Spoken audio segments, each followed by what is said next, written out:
Bueno, en la clase 7 vamos a hablar sobre los lenguajes de bajo nivel, lo que conocemos tradicionalmente como lenguaje ensamblador o lenguaje assembler.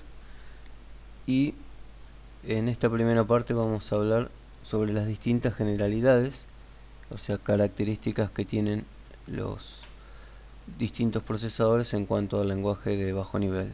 Tenemos que tener en cuenta que cada procesador tiene un set de instrucciones con características particulares que se implementan dentro de ese procesador.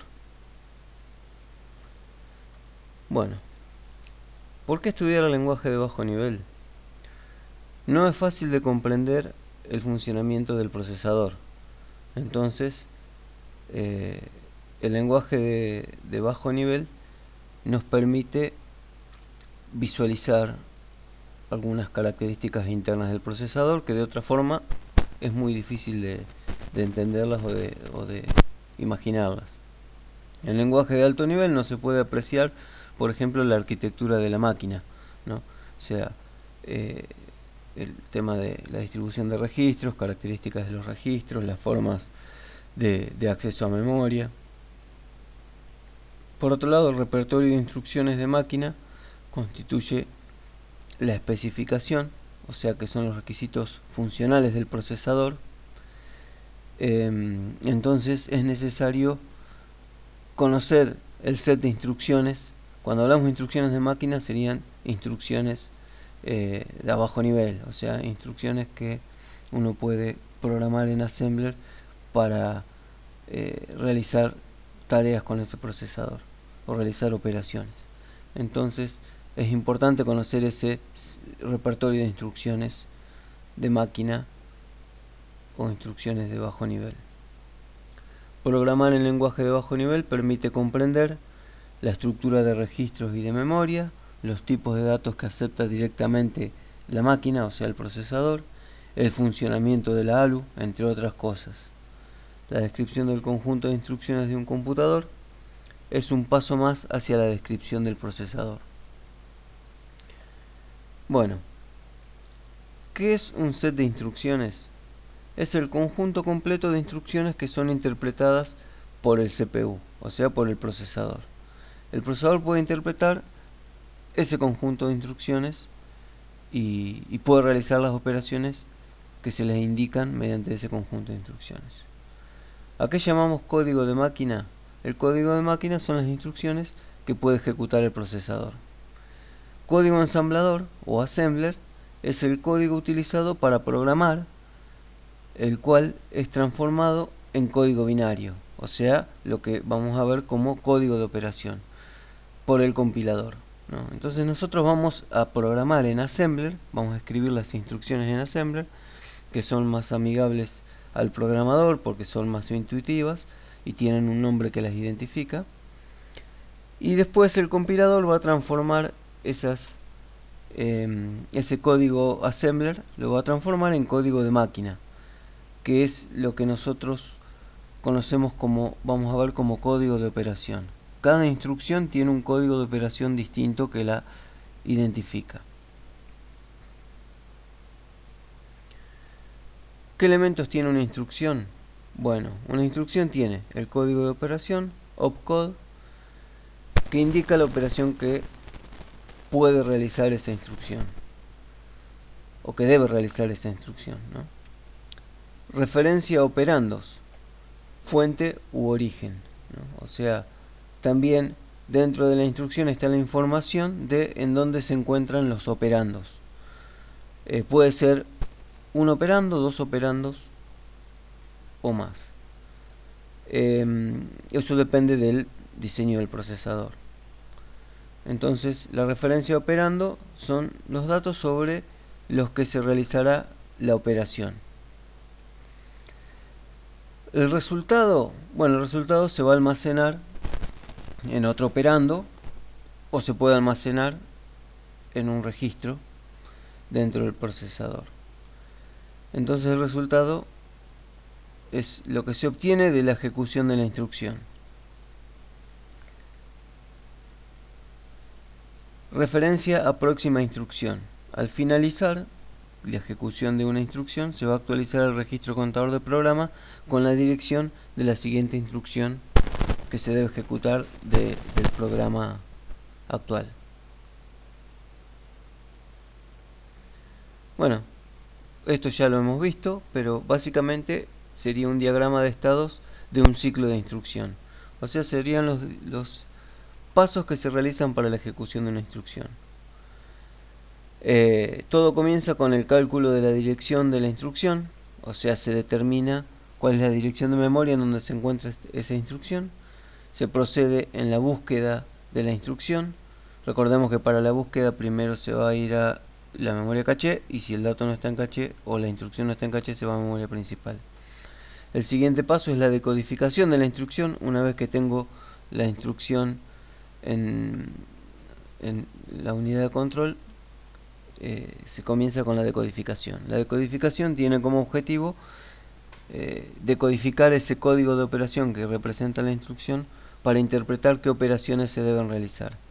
Luego viene el cálculo de la dirección de operando, la búsqueda de los operandos, ¿no? Puede ser uno o más. El siguiente paso, la realización de la operación. Por último, el cálculo de la dirección donde se va a almacenar el resultado. Y el almacenamiento de operando. Cuando hablamos de almacenamiento de operando, es el almacenamiento de resultado. Y a continuación se hace el cálculo de la dirección de la siguiente instrucción. Esto es a grandes rasgos, ¿no? ¿Dónde se encuentran los operandos? Bueno, los operandos pueden estar en distintas partes del sistema. Pueden estar, por ejemplo, en memoria principal o memoria virtual. En este caso debe indicarse la dirección de memoria donde se encuentra dicho operando.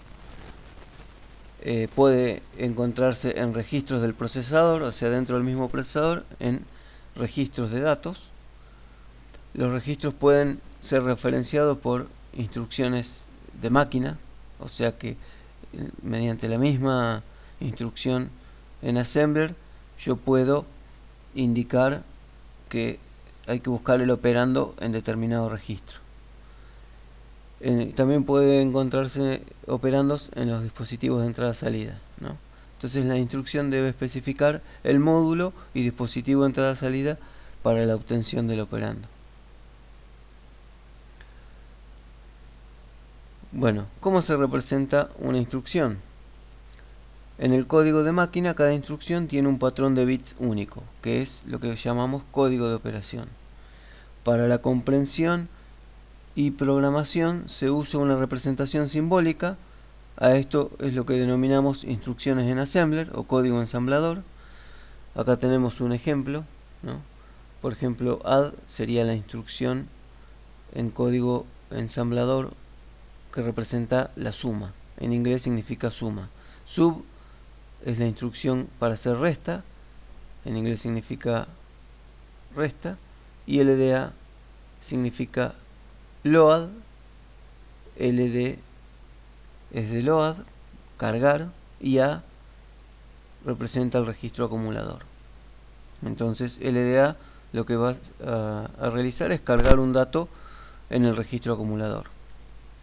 Los operandos pueden ser representados de la siguiente manera, ¿no? Por ejemplo, add A, B significa que se va a realizar la suma entre el contenido de A y el contenido de B, o entre el operando A y el operando B.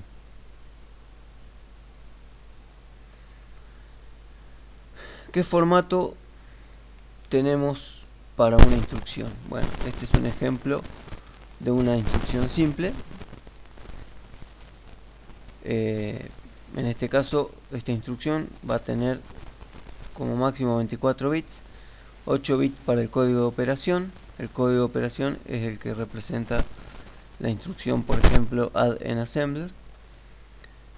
8 bits para la referencia operando, o sea, la ubicación de uno de los operandos, y otros 8 bits para la referencia al otro operando, ¿no? Eso si tomamos como ejemplo la instrucción anterior, add A, B. En este caso sería 8 bits para el código de operación de la instrucción add, 8 bits para el operando A y 8 bits para el operando B. ¿Qué tipos de instrucciones podemos tener? Bueno, a grandes rasgos, o sea, si generalizamos y tenemos en cuenta las instrucciones tradicionales que se encuentran en prácticamente todos los procesadores, podemos clasificar los tipos de instrucciones como instrucciones de procesamiento de datos, que son instrucciones aritméticas y lógicas, de almacenamiento de datos, que son instrucciones de memoria, de movimiento de datos, instrucciones de entrada-salida, y de control, que son instrucciones de verificación y salto. O sea que las instrucciones de control permiten determinar el flujo de ejecución de un programa, ¿no? O sea que mediante estas instrucciones uno puede determinar que a partir de tal instrucción se va a producir un salto y se va a continuar ejecutando la instrucción que se encuentra en determinada dirección, que no es la que está debajo de la instrucción de salto. Operandos de una instrucción, bueno, podemos tener distintos números de direcciones, ¿no? Cuando pensamos en los operandos que puede tener una instrucción, dependiendo del tipo de instrucción, puede variar la cantidad de operandos. En el caso de tener 3 direcciones, entonces vamos a tener una dirección para ubicar el operando 1, otra para el operando 2 y otra para el resultado. El ejemplo típico sería hacer B más C, que serían los operandos, igual a A, ¿no? O sea, A igual a B más C, ¿no? A va a ser la dirección que contenga el resultado de esta suma. Si tenemos instrucciones con 2 direcciones, una dirección va a tener una doble función como operando y para almacenar el resultado, ¿no? Por ejemplo, A igual a A más B. En este caso, los operandos se obtienen de A y B y el resultado de la suma se sobrescribe sobre la dirección de A. Si tenemos instrucciones con una sola dirección, la segunda dirección va a estar implícita, ¿no? Por ejemplo, puede ser un registro. Entonces, si es un registro, como está dentro del procesador, no es necesario especificarlo explícitamente dentro de la instrucción. No va a ocupar un espacio en bytes el hecho de tener que especificar que el dato se debe guardar en determinado registro. Eso ya está implícito en el mismo código de operación. Y si tenemos 0 direcciones, en este caso todas las direcciones están implícitas, significa que directamente la instrucción va a actuar sobre un registro, ¿no? Por ejemplo, push A lo que hace es guardar el dato A en la pila.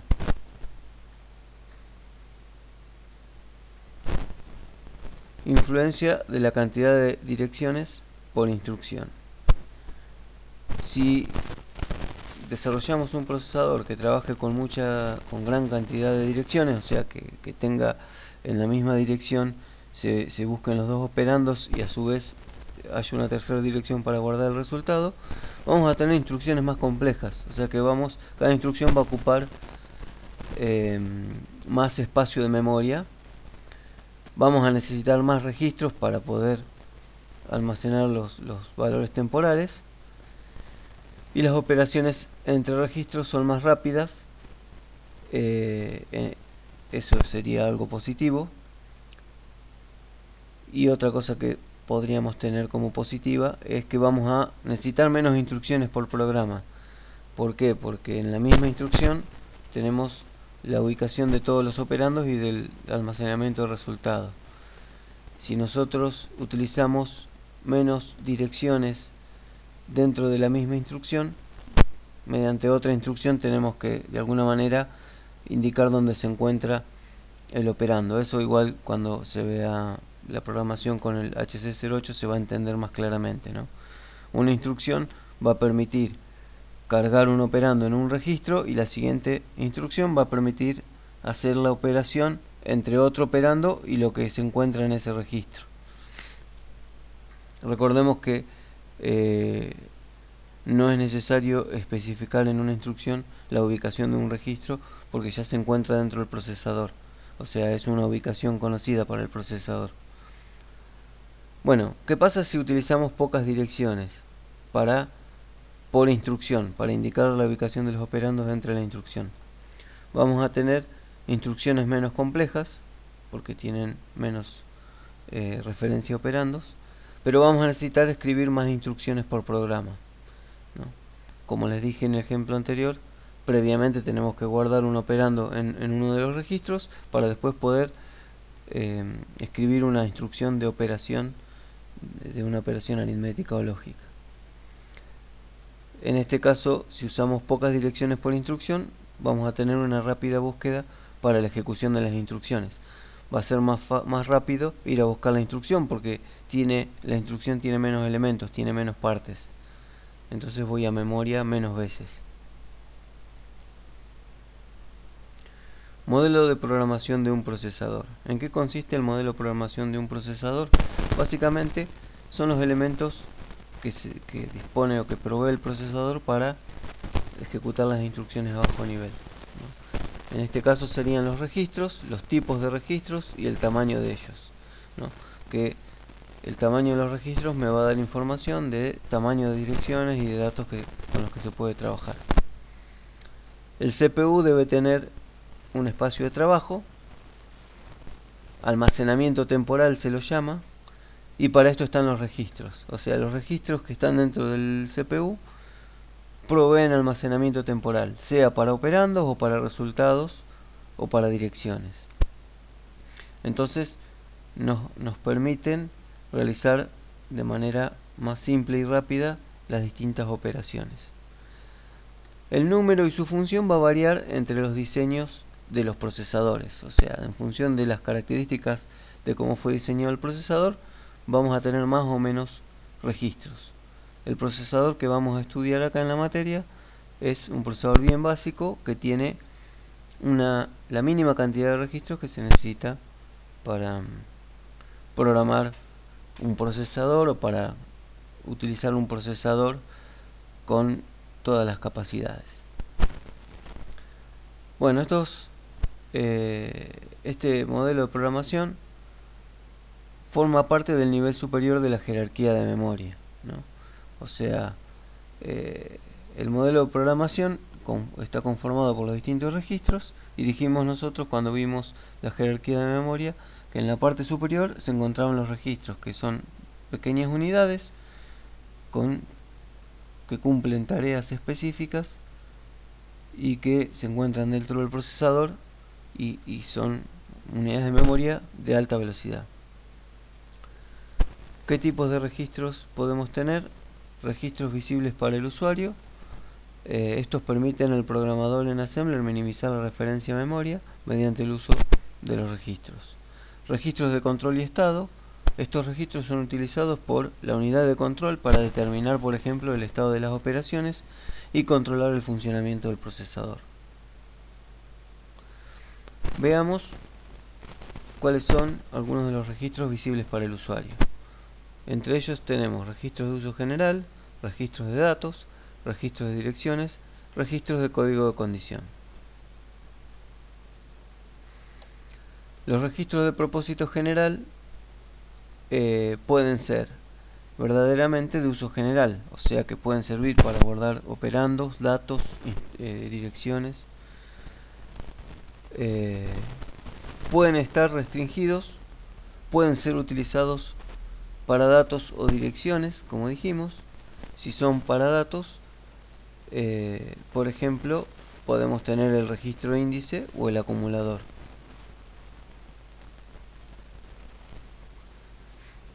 Registros de datos solo se usan para manejar datos, o sea que no van a almacenar direcciones. Registros de direcciones pueden ser de uso más o menos general, pueden estar dedicados a un modo de direccionamiento específico, ¿no? Algunos ejemplos de registros de direcciones son el registro índice, el puntero de pila. Ellos pueden manejar direcciones. Registros de control y estado. Bueno, registros de control y estado, una buena parte de estos registros no son visibles al programador, o sea que son internos al procesador y forman parte de la secuencia de ejecución de las instrucciones. Está, por ejemplo, el contador de programa, que es el que contiene la dirección de la siguiente instrucción a ejecutar. El registro de instrucción es el que recibe la instrucción o el código de operación de la instrucción previo a la ejecución de esa instrucción, o sea, es el registro que se encuentra antes de la decodificación de la instrucción. El registro de dirección de memoria MAR, este registro contiene la dirección de una posición de memoria a la cual se va a acceder. Se encuentra directamente ligado al bus de direcciones y recibe las direcciones que se van a depositar en el bus para obtener su contenido desde la memoria. El registro de buffer de memoria, o MBR, contiene las palabras de datos a escribir en memoria o las palabras leídas más recientemente en memoria.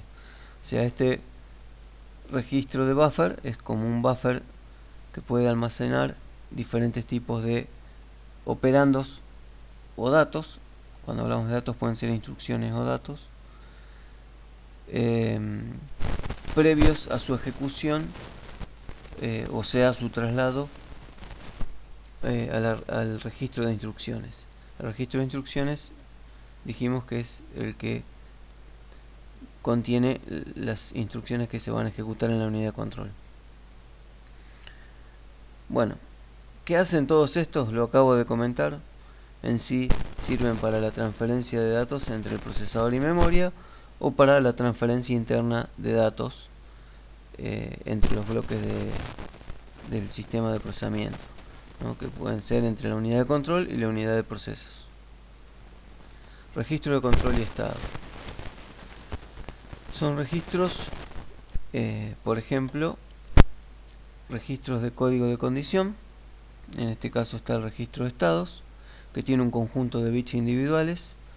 Por ejemplo, estos bits pueden indicar el resultado de la última operación, si el resultado de la última operación dio 0 o si dio negativo.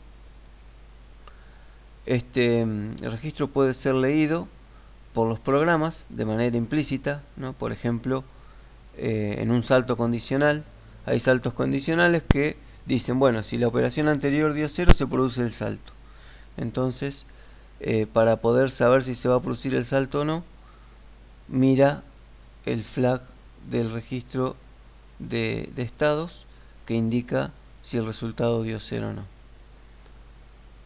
Bueno, no puede generalmente ser modificado por los programas, o sea, lo que significa que es solo de solo lectura y que desde el programa no se debería poder modificar estos flags, porque el objetivo es que indiquen las características de las operaciones que se van realizando en el procesador.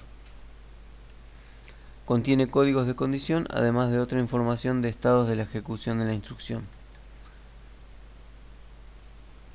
Acá tenemos la organización de los registros en distintos tipos de procesadores. Son procesadores de diferentes épocas, por lo tanto se puede analizar también cómo fueron evolucionando estos registros dentro de procesadores medianamente potentes.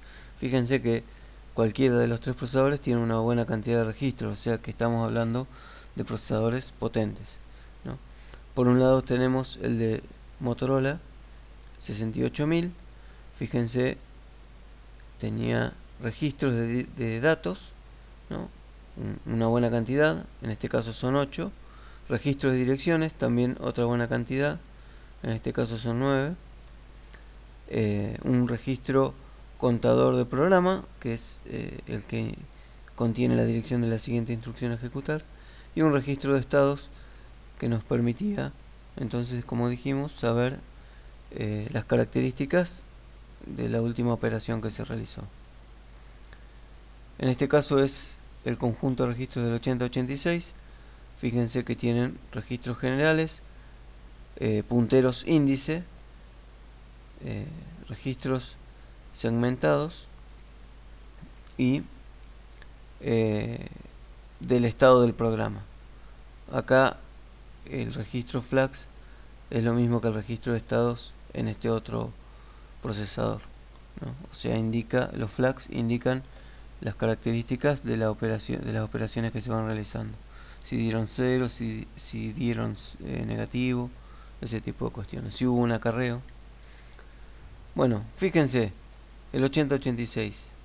Registros generales tiene 4, ¿no? Cuando un procesador básico tiene uno solo. En este caso tenemos un acumulador, un base, un contador y uno para datos, ¿no? En sí todos pueden contener datos, pero a cada uno se le puede utilizar para tareas más específicas. Punteros índice serían registros que se pueden utilizar como puntero, se los puede utilizar para apuntar a determinada dirección de memoria y a partir de ahí ir accediendo a una tabla de datos, por ejemplo, ¿no? En este caso tenemos puntero de pila, puntero base, índice fuente, índice destino. El índice fuente indicaría el inicio de la tabla, el índice destino indicaría la ubicación actual, digamos, del dato que se está accediendo a la tabla.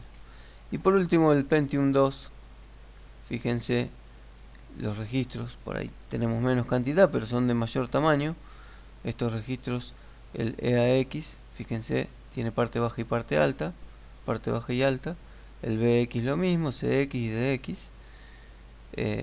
Serían registros generales, pueden trabajar tanto con datos o con direcciones. Acá tenemos un poco más de detalles. Principalmente estamos desarrollando acá los registros del 8086, ¿no? Por ejemplo, el registro SI y DI. Estos registros se utilizan como registros índices para apuntar a bloques de datos diferentes entre los cuales se quiere hacer alguna operación. Por ejemplo, queremos comparar dos datos, entonces SI apunta a uno de los datos que se quiere comparar y DI apunta a otro. El registro SP es el que indica la última posición de la pila, lo que se conoce como stack pointer, puntero de pila. O sea, la última posición de la pila significa la última ubicación donde se guardó el último dato que fue guardado en la pila, o la última posición libre que hay en la pila en donde se guardaría el siguiente dato. El puntero base, BP, es un puntero a una posición de memoria muy parecido al registro BX, pero generalmente es usado para facilitar el pasaje de parámetros en funciones hechas con lenguajes de alto nivel, ¿no? Entonces, cuando muchos de estos registros justamente fueron incorporados para dar facilidades a los lenguajes de alto nivel, ¿no? Es como para dar soporte a esos lenguajes, para simplificar la ejecución de los lenguajes de alto nivel. AX sería el acumulador índice, sirve para hacer todas las operaciones aritméticas y algunas como multiplicar y dividir. En este caso lo que estamos queriendo decir es que se pueden guardar los operandos para realizar todas esas operaciones dentro del ALU y luego también guardar los resultados en estos registros. El base index, que es BX, sirve para ser usado como registro de base para un índice o arreglo, es decir, una posición de memoria puede ser apuntada por este registro BX o base índice. Sería como un registro índice. Nosotros en el procesador que vamos a estudiar lo vamos a llamar registro índice y vamos a tener uno solo que puede realizar esa tarea. El CX es Counter Index, es el registro reservado para contar, ¿no? O sea, uno quiere implementar un contador, por ejemplo, voy accediendo a los datos de una tabla y quiero saber cuando llego al final de la tabla. Bueno, puedo ir contando hasta que llegue al número que representa el total de los datos de la tabla. Entonces, básicamente es un registro que se utiliza para contar. Después está el Data Index, que es un registro que no tiene un uso definido. En general es utilizado para pasar ciertos parámetros. También sirve para dar soporte a los lenguajes de alto nivel. Decisiones en el diseño de un procesador, ¿no? Acá lo que vamos a analizar es eso. ¿Qué conviene más? ¿Muchos registros? ¿Pocos registros? Bueno, el número de registros del CPU disponibles debe ser de una buena cantidad para facilitar la programación a bajo nivel que tiene que realizar el programador, ¿no? Cuantos más funcionalidades tienen los registros, más fácil es realizar operaciones con ellos. ¿Qué operaciones pueden realizarse y sobre qué registros, ¿no? Esa es otra decisión que se debe tomar al diseñar un procesador, ¿no? El procesador HC08 tiene un registro de cada tipo, entonces se pueden hacer todas las operaciones, pero bueno, algunas cosas, algunas tareas requieren por ahí más ciclos de reloj, justamente porque tenemos limitaciones en cuanto a la cantidad de registros. Los modos de direccionamiento, estos los vamos a ver luego, así que no tiene mucho sentido profundizar, pero también tienen que ver con las características de diseño de un procesador, ¿no? ¿Cuáles son las distintas formas mediante las instrucciones a bajo nivel en las que se puede acceder a memoria? O a las distintas partes donde se pueden encontrar los operandos. Esto puede ser memoria, bloque de entrada-salida o registros. RISC versus CISC, ¿no? Esto tampoco lo hemos visto, pero básicamente es decidir qué conviene más, un conjunto de instrucciones reducido y simples, o sea, todas instrucciones bien básicas, o un conjunto de instrucciones complejas que permiten realizar operaciones más elaboradas, ¿no? Si nos quedamos con RISC, que son las instrucciones simples, vamos a tener que escribir más instrucciones para realizar una tarea. Y si nos quedamos con CISC, vamos a escribir menos instrucciones, pero nuestro procesador va a ser más complejo. ¿Qué operandos maneja un procesador? Bueno, un procesador puede manejar direcciones, puede manejar datos que se pueden clasificar en números de tipo entero o de coma flotante, también caracteres, estos datos pueden ser caracteres, en este caso los caracteres se almacenan en memoria en formato ASCII, pueden ser datos lógicos, verdadero o falso, en general se representa con 1 o 0, verdadero 1, falso 0, bits o flags indicadores que permiten indicar las características del resultado de una operación. ¿Qué formato de datos tenemos? Bueno, veamos el ejemplo de Pentium, que es un procesador bastante potente. Y bueno, en Pentium se soportan una gran cantidad de tipos de datos. Fíjense, datos enteros sin signos de 1 byte, datos enteros sin signo simple palabra. Simple palabra significa que va a ser de 16 bits. Enteros sin signo doble palabra va a ser de 32 bits. Entero sin signo de cuádruple palabra va a ser de 64 bits. Y después, bueno, tenemos distintos formatos.